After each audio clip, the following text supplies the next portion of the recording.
हंदक चाहिए याफिंग स्पोर्ट के पागवांग पना की पना लाखदौरीबा कोई याम्बा तकले बोमचा याम्बा तकले बोमचा इराबंता याम हंदक की याफिंग स्पोर्ट की करी मतान करी कंपटीशन गुम्बा अदगी करी मोई हाइतारेने इवेंट करी इवेंट तब खोतब करके हारंगदा करम मखल की इवेंट मैम लेरिके इवेंट से अखोई की इरांगसिना खितंग दि समझले अदुगा मेन ओइन तौजबे अंगा अखोई फुटबॉल अदुगा क्रिकेट सबातको फील्ड की ओइबा ट्रैक एंड फील्ड दा अन तौनी कैडेट बॉयज सब जूनियर सुमाइना पांगथोनी केनो याउद्रे कंपटीशन गुम्बा याउद्रे बंदगी जंदा अदु हंदगी मास स्पोर्ट गुम्बा जगोई इवेंट गुम्बा सुमन कथरगा अयाबसे केनोगुम्बा फुटबॉल गुम्बा अदगी कबाडी क्रिकेट फील्ड में खतरे तौदी सुनो याउनी इंडोर तक कथबा तौवा याउनी अदे अम्मा तारी खगी रिलीफ कैंप दरे कांगू कई तौबगी मतांग जो तारी ना होई पना मरी की साइड तगी पिकअप तौरोगा हाइदी इरांग होरी से सही अनि दि फसले अदु मोय आंगांग सिंदो मोयजो अखोय जो वारगा सुम लेबि यादनिना सही मगी अमतंग नुंगाइ थोकबसे खितंग नुंगाइ बपीबा अदुगी थीम दा तौरगा पांथोक सबने होयदि स्पोर्ट्स से तौरोदना याम पखसै सही गुनी तौरिना अखोयगी पनागी पनासी यावजरो तो ना हादगी अखोय पनासी यावगा थोकचरपनि अदु ngasi सोलर बिसिना करी मतांगी सोलर बिसे अखोयगी सही गुनी तो मेरे ट्रॉफी हरले लुनान बगी पना कंपटीशन भंडाना कंपटीशन नत्रवा पना अधि कंपटीशन दि नते रोजे सोलर बिसे एमएलए ट्रॉफी गाइड तो नहीं जरा एमएलए ट्रॉफी कंपटीशन दि लेत्रे लेत्रे हां लेत्रे एमएलए ट्रॉफी जमा फील्ड इवेंट खतंग याउदुरा ट्रैक एंड फील्ड से फील्ड अदुम चललनी आगे हंदक लंबी दा होगी ब्लॉक तो बथिंग फोकस तो मेनली फोकस है फील्ड तौरनी नापदिन तो कबाडी फुटबॉल क्रिकेट दुम मखरी यावरगा नत्रा मैं आदगी सोल्जर बिसे पुंग यादगी होरे चाबा थकपदि कमाई तौदो नत्रो होय चाबा थकपा अरेंजमेंट लोय तौरी अदु पना अतै then I वांगब्रेंग the I वातन तौदरी soldier बिसे कमाई यो तौरी दे मतंग काय योक्सलगे युसा सोल्जर बिसे आई पना की आई की बॉर्डर्स दगी आई होय चकोन थोंग प्रॉपर पो यदि योक्सल जर्नी ना ना तो होरगे बंदा हंदा चाहिए वांगब्रेन परा की सोल्जर बिसे कोई एक्स परा लापने फदन ले तौर तौदो रे माले दक्से अस बोतल फदो जोरन ताइने ओय शोक बतारे ने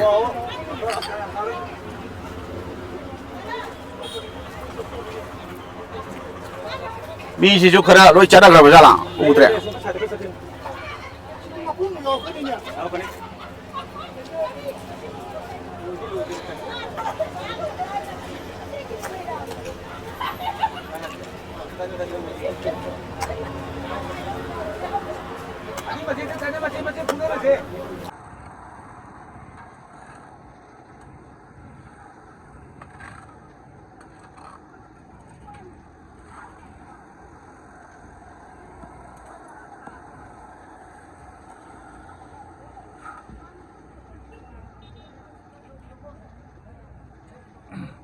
एक फना लाख पजी लो रहे सगाई रमनी तू रमनी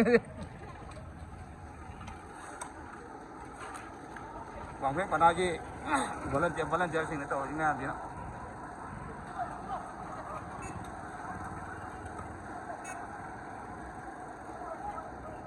पना लाख पजी यो सिल लेरा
ꯌꯥꯝ ꯐꯖꯅ ꯁꯦꯡꯕ ꯍꯧꯗꯣꯔꯦꯅꯦ ꯇꯧꯔꯤꯁꯦ ꯀꯩꯅꯣ ꯗꯥꯎꯕꯤ ꯀꯩ ꯇꯨꯄꯤꯗꯨꯒ ꯅꯣꯛꯇꯨꯒ ꯀꯩ ꯇꯧꯔꯤꯗꯣ ꯀꯩꯝꯁꯨ ꯃꯣꯠꯇ꯭ꯔꯤ ꯀꯩ ꯃꯣꯠꯂꯤꯅꯣ ꯁꯤ ꯂꯣꯏ ꯇꯧꯔꯦ ꯃꯑꯣꯡ ꯃꯥꯜꯂꯒ ꯍꯣꯏ ꯑꯦꯛꯁꯄꯥꯅꯥ ꯂꯥꯛꯄꯁꯦ ꯊꯕꯛ ꯐꯖꯅ ꯁꯨꯖꯜꯂꯤꯗꯩ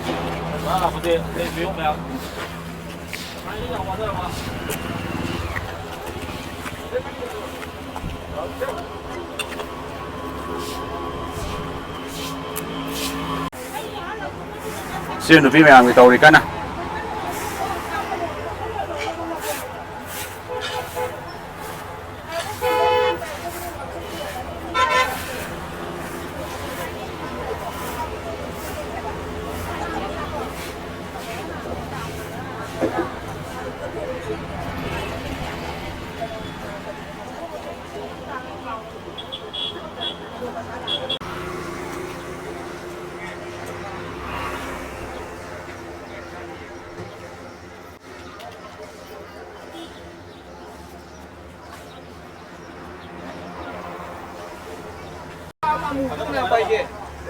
ꯗꯥꯎꯕꯤꯗꯤ ꯂꯤꯠ ꯇꯧꯔꯦ ꯁꯤꯕꯣ ꯍꯟꯗꯛ ꯆꯍꯤꯁꯤꯗꯤ ꯌꯥꯝꯁꯨ ꯄꯤꯛꯁꯟꯈ꯭ꯔꯦꯅꯦ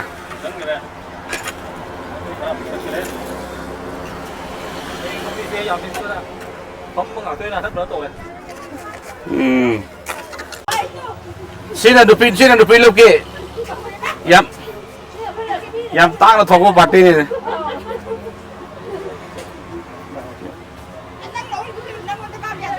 kapa ka to hani thang kana putai lage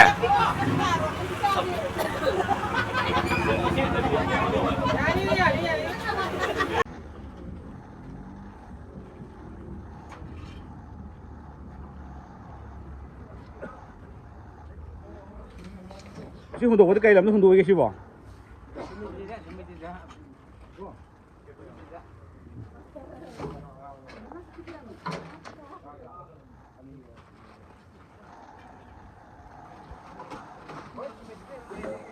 Simitri da kai ne pham da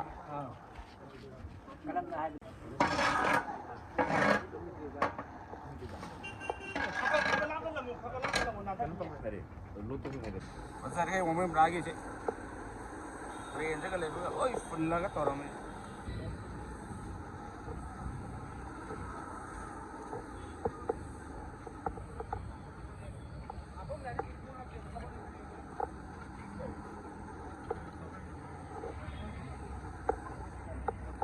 Si mesin ho da sao ke mana da ke fasam lokon na trem.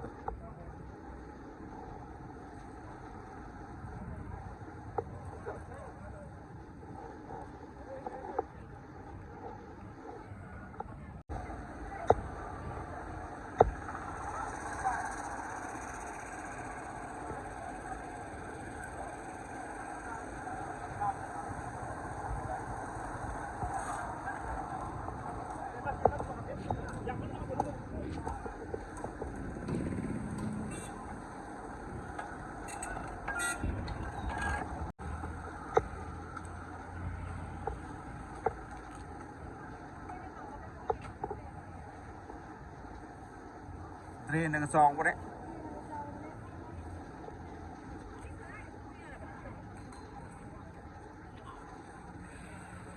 Babok lo. Tupi ko boleh मुझे babok क्यों?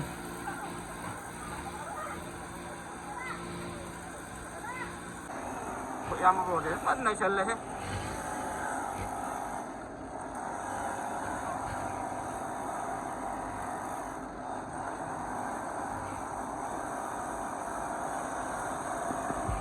mai kia mà không có rồi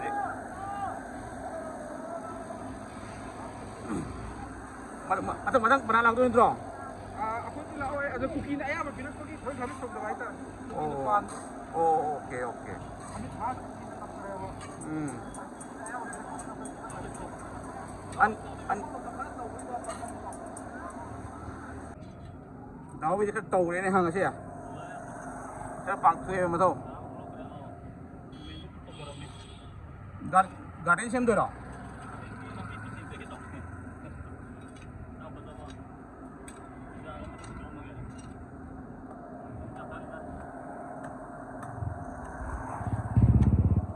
Hay là ngay từ lùi đâu.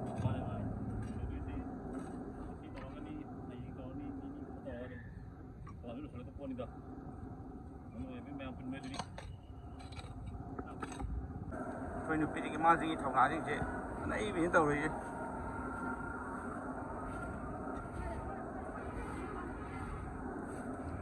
Lấy cái gì tàu vậy?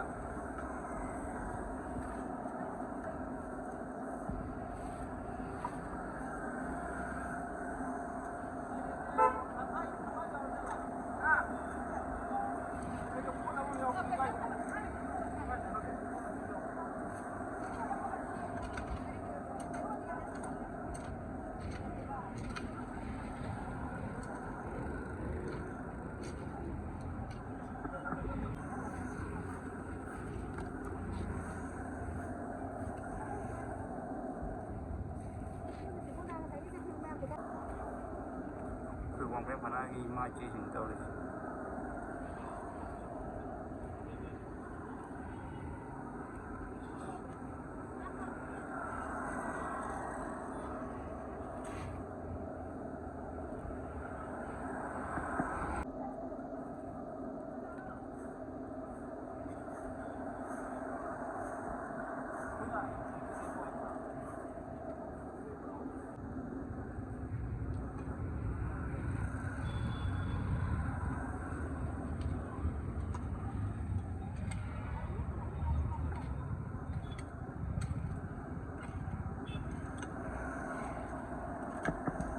Rồi sai lại lấy một thú lao động nó đi.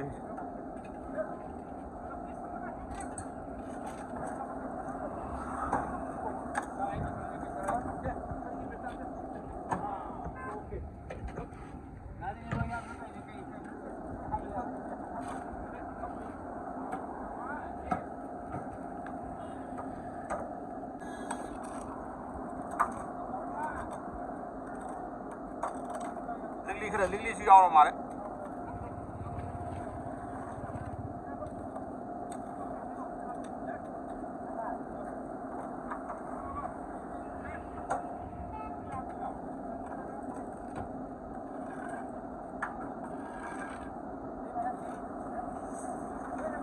Xem lấy cái gì à? Con ở đâu kìa?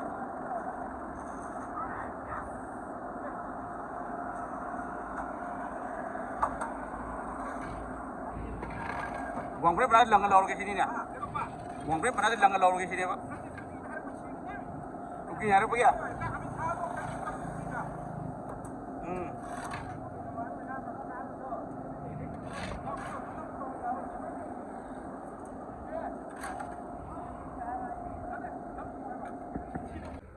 Ay video nang kuyaw ke.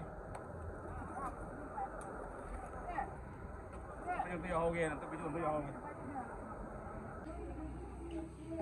Cái gì nó quăng break quả na kia cái số ra trồng vào cái nó sẽ làm đại kia sáng lên nó rút xin lên vậy gà này tấm tộc rồi lên mà thế ngã thùng ba ngã ngâu ba rồng thùng ba quay gà thì gà bên đây không có tha xăng rồi đi mix tàu vấn đây là càng tăng nên mix tàu vấn này hỏi mix này hỏi bài đúng mấy càng tượng này cần mix xong rồi không mà ngà mà thế là mà cái xíu roi rồi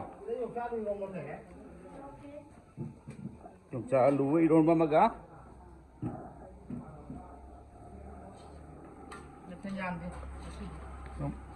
thì lại cái gì hả panagi làm sao mà khai một con này bữa cân mấy cái một cháu tôi nó xí nào 65 70 ꯌꯥꯅꯤꯗ ꯂꯦꯝ ꯄꯥꯡꯈꯠꯅꯅꯤꯗ ꯃꯌꯥꯝ ꯑꯗꯨꯝ ꯆꯥꯕ ꯌꯥꯔꯤꯕꯣ ꯗꯥꯏꯅꯥ one ꯂꯣꯏ ꯑꯣꯏꯕ ꯗ꯭ꯔꯥꯏꯚꯔꯁꯨ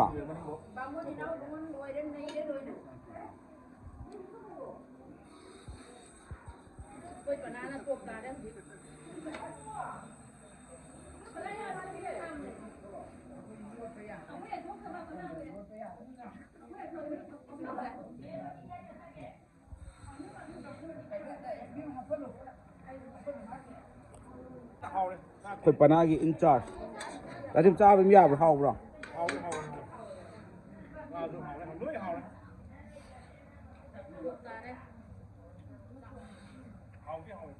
ꯗꯥꯏꯅꯥ one ꯁ꯭ꯄꯣꯟꯁꯔꯅꯤ ꯉꯁꯤꯁꯦ sponsor ꯑꯩꯉꯣꯟꯗ ꯀꯩꯅꯣꯝ ꯇꯧꯈ꯭ꯔꯦ ꯉꯁꯤ ꯆꯨꯞꯊꯈ꯭ꯔꯦꯕ ꯆꯨꯞꯊꯈ꯭ꯔꯦ ꯁ꯭ꯄꯣꯟꯁꯔ ꯍꯥꯏꯕꯗꯒꯤ